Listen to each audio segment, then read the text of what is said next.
shehu alkasim mai gida labbaiki labbaiki labbaiki ya saida salama ga maulati ainil jamalati mai cikar kamalati matsayin kina jaddada bai tausayin kaunu kin mana alfanu har in sun harjin dukan mu mun shaida labbaiki labbaiki labbaiki ya saida dole girma masarauniya wata ba aiwa kishiya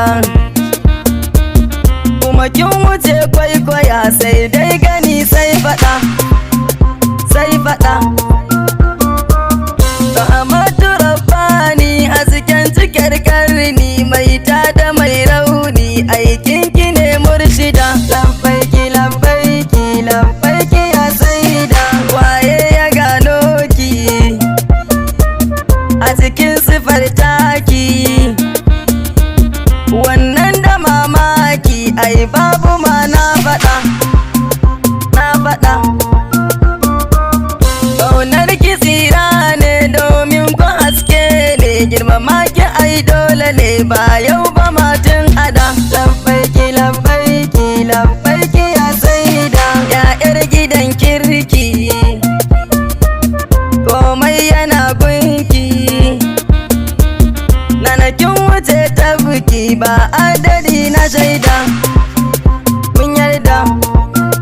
mun duba mala'iku ke mata aiki si guga si wanki har nika suke yi muki domin su sam yarda labbaiki labbaiki labbaiki ya saida kin mamaye ko ina mai bada aljanna